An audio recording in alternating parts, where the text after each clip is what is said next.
Selamat sore, Dek Tere. Selamat sore, Bu Uti. Dek Tere lagi ngapain? Lagi santai-santai. Lagi santai. Mau ikut gak sama Dek? Mau. Mau. Kalau mau, Dek Tere sapa dulu teman-temannya, diajak ikut dia juga ya. Oke. Halo teman-teman. Ayo ikat biak dengan Tere. Adik-adik yang terkasih, hari ini Bu Uti tidak datang sendirian, tapi Bu Uti ditemani sama Dek Tere. Adik-adik, hari ini adalah hari Minggu biasa yang keberapa, Dek Tere? Keempat. Hari Minggu biasa yang keempat, pintar. Baik, kalau kita mau biak biasanya dimulai dengan apa, Dek Tere? Doa. Dengan doa. Adik-adik kita sebelum mulai biak, kita mau berdoa dulu. Kita berdoa bersama siapa, Dek Tere? Mbak Marisa. Bersama Mbak Marisa. Baik, adik-adik kita berdoa dulu bersama Mbak Marisa. Mari teman-teman kita memulai biak online ini dengan berdoa. Lipatlah tangan, tutup mata, kami berdoa pada Tuhan. Tuhanku Yesus, dengarkanlah, jagalah kami dan berkati. Dalam nama Bapa, dalam nama Putra, dan dalam Roh Kudus. Amin, amin, amin. Ya Tuhan, terima kasih karena kami dapat mengikuti biak online ini kembali pada hari Minggu ini. Ya Tuhan, bukalah hati dan pikiran kami agar dapat mengerti dan meresapi firman-Mu pada hari ini. Amin. Salam Maria, penuh rahmat Tuhan sertamu. Terpujilah engkau di antara wanita dan terpujilah buah tubuhmu Yesus. Santa Maria Bunda Allah, doakanlah kami yang berdosa ini sekarang dan waktu kami mati. Amin.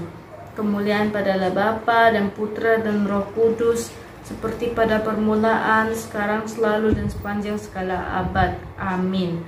Dalam nama Bapa, dalam nama Putra, dan dalam Roh Kudus. Amin, amin, amin.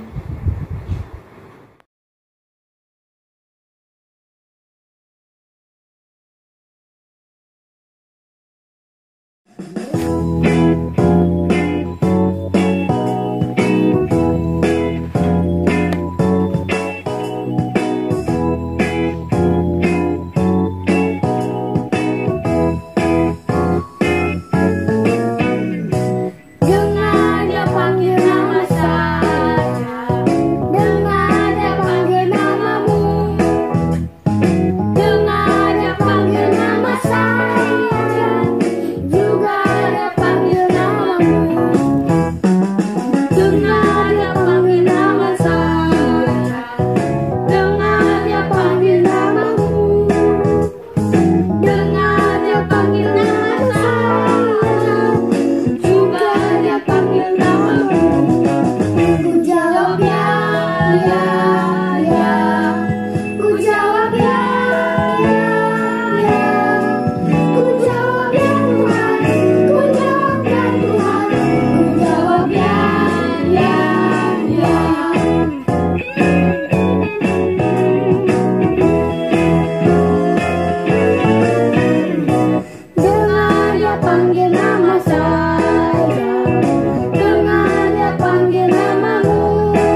Inilah Injil Yesus Kristus menurut Santo Markus.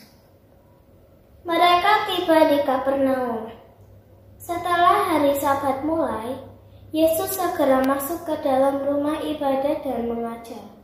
Mereka takjub mendengar pengajarannya, sebab ia mengajar mereka sebagai orang yang berkuasa, tidak seperti ahli-ahli Taurat. Pada waktu itu, di dalam rumah ibadat itu, ada seorang yang kerasukan roh jahat. Orang itu berteriak, "Apa urusanmu dengan kami, hei Yesus orang Nazaret? Engkau datang hendak membinasakan kami? Aku tahu siapa engkau, yang kudus dari Allah." Tetapi Yesus menghardiknya, katanya, "Diam, keluar daripadanya." Roh jahat itu mengguncang-guncang orang itu. Dan sambil menjerit dengan suara nyaring, ia keluar daripadanya. Mereka semua takjub, sehingga mereka memperbincangkannya. Katanya, "Apa ini? Suatu ajaran baru." Ia berkata-kata dengan kuasa. Roh-roh jahat pun diperintahnya, dan mereka taat kepadanya. Lalu tersebarlah dengan cepat kabar tentang dia ke segala penjuru di seluruh Galilea. Demikianlah Injil Tuhan. Terpujilah Kristus. Halo adik-adik, jumpa kembali dalam renungan singkat kitab suci bersama Kak Marcel. Sebelum Kak Marcel memberikan renungan singkat, Kak Marcel ingin menyampaikan satu pantun untuk kalian. Buah duku, buah rambutan, diambil satu, tinggal 8. Cinta kita kepada sabda Tuhan bukan cinta buatan, seperti paku yang menancap di papan. Nah, adik-adik yang Kak Marcel kasihi dan banggakan, hari ini kita belajar dari teks kitab suci Markus pasal 1 ayat 21 sampai dengan 28, di mana kita sudah mendengarkan tadi bahwa Yesus dalam hidupnya memiliki kuasa. Yang pertama, mengajar. Yang kedua, menyembuhkan orang sakit. Dan yang ketiga, mengusir roh jahat.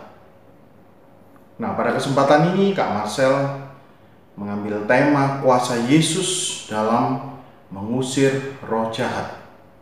Mengapa Yesus mampu mengusir roh jahat keluar dari tubuh orang yang kerasukan? Jawabannya adalah karena Yesus adalah anak Allah, putra Allah. Selama hidup dan karya Yesus, Yesus selalu taat kepada kehendak Bapanya.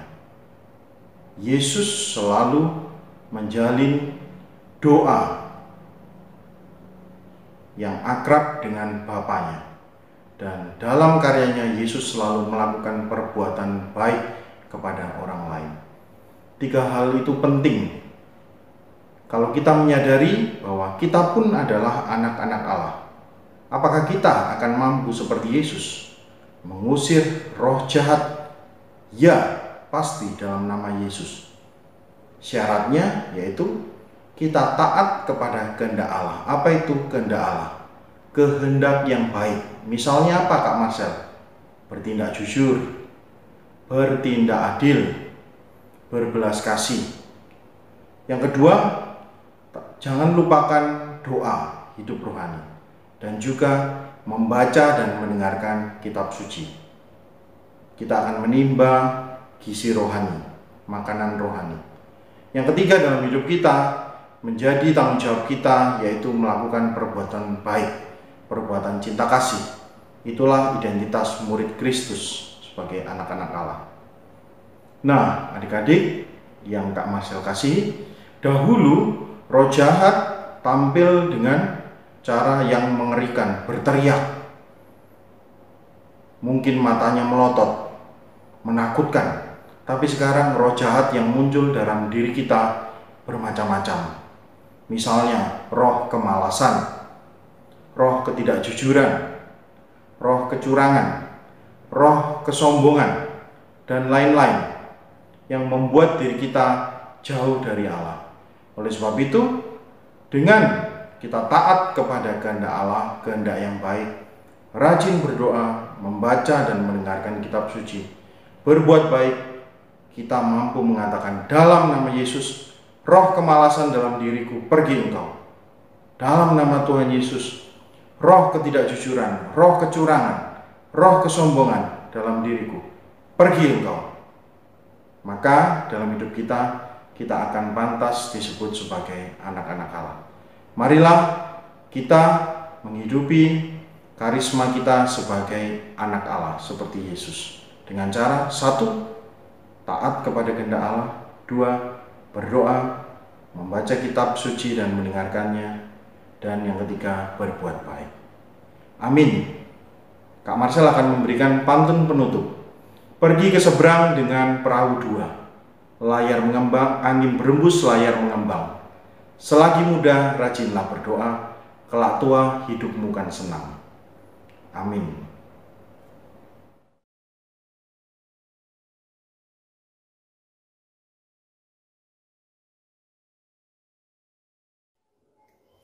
Nah, adik-adik, tadi kita sudah mendengarkan firman Tuhan dan juga renungan. Sekarang kita berkreasi. Nah, kali ini kakak akan mengajak kalian untuk membuat lampion. Nah, lampion seperti ini ya. Oke, seperti ini. Ya, kalian siapkan alat dan bahannya dulu. Setelah itu kita akan mengerjakannya bersama-sama.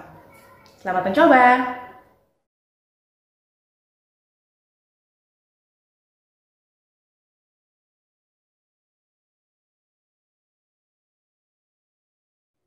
Nah, sekarang kita mulai ya adik-adik ya. Di sini kakak menggunakan kertas dari kalender. Adik-adik bisa menggunakan dari buffalo bekas, map bekas, atau dari kertas kado juga bisa. Lalu buat pola hati dan lingkaran. Kakak menggunakan lingkaran dari tutup gelas seperti ini.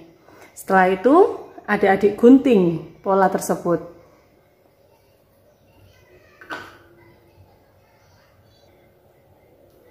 Lalu pada pola hati adik-adik tuliskan keselamatan dan juga percaya.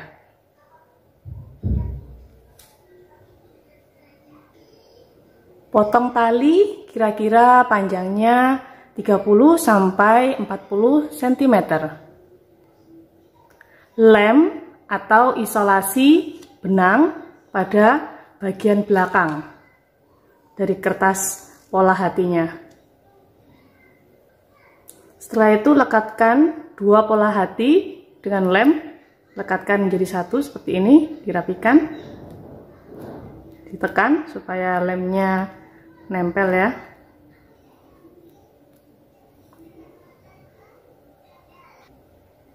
Setelah itu ikat lidi dengan benang ini. Kira-kira panjangnya seperti ini. Lidi ini gunanya untuk menahan lampion yang ada di atasnya supaya tidak jatuh. Adik-adik juga bisa menggunakan potongan sedotan ya. Sedotan ini dipotong dengan panjang seperti ini, diikat sama juga supaya lampionnya tidak jatuh. Ya, setelah itu lingkaran yang tadi sudah dibuat, ini adik-adik kumpulkan jadi satu, seperti ini dirapikan. Nah, lalu lipat menjadi dua bagian yang sama besarnya ya, hanya dilipat saja. Setelah dilipat, lem setiap bagiannya pada setengah lingkaran ini dilem sehingga menyatu dengan yang lainnya, tentunya seperti ini ya. Nah, lalu untuk yang terakhir ini jangan dilem dulu ya, jangan dilem dulu. Kita akan letakkan lidi ini di bagian bawah sebagai penahannya ya, seperti ini. Baru kita lem ya, ini akan ditahan. Nah, lidinya seperti ini. Yuk kita lem dulu ya. Nah, setelah kita lem semuanya akan menjadi seperti ini ya. Nah, ini lampionnya tidak akan jatuh karena ada tahanan dari lidi ini atau sedotan tadi ya. Setelah itu kita akan mengikat ujung dari tali ini, boleh dengan sedotan tadi kan masih panjang, atau dengan alat tulis yang tidak terpakai ya, seperti ini. Kita ikat dulu. Nah, ini sudah kita ikat. Oke, sudah jadi. Nah, lampiannya seperti ini ya. Kalau talinya kepanjangan boleh dipendekin ya, lalu lebihnya ini juga boleh dipotong. Nah, ini masih ada bagian yang putih, tapi kalau kalian menggunakan kertas kado maka semua akan berwarna. Ini bagian yang putih boleh kalian hias ya, boleh ditempel lingkaran atau bentuk hati, atau kalian punya stiker bisa langsung ditempel di sini, atau mungkin bahkan kalian mau menggambar, digambar lalu diwarnai ya. Percaya akan keselamatan. Tuhan berkati. Teman, tadi kan kita sudah mendengarkan sabda dan berkegiatan bersama. Sekarang kita akan bernyanyi bersama.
Terima kasih teman-teman.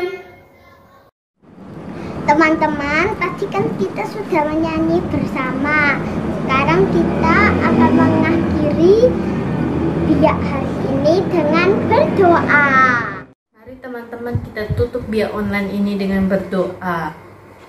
Jari jempol, jari telunjuk, jari tengah yang panjang, jari manis, jari kelingking, itulah yang terkecil. Ku berhitung 1, 2, 3, 4, dan 5. Angkat tangan, lipat tangan, mari kita berdoa. Dalam nama Bapa, dalam nama Putra, dan dalam Roh Kudus. Amin, amin, amin. Ya Tuhan, terima kasih atas sabda-Mu yang telah Engkau berikan pada hari ini. Semoga sabda-Mu ini dapat menjadi pegangan dalam hidup kami agar kami selalu dapat berjalan di jalan-Mu. Amin. Salam Maria, penuh rahmat, Tuhan sertamu. Terpujilah Engkau di antara wanita dan terpujilah buah tubuh-Mu Yesus. Santa Maria Bunda Allah, doakanlah kami yang berdosa ini sekarang dan waktu kami mati. Amin. Kemuliaan padalah Bapa dan Putra dan Roh Kudus, seperti pada permulaan, sekarang, selalu, dan sepanjang segala abad. Amin.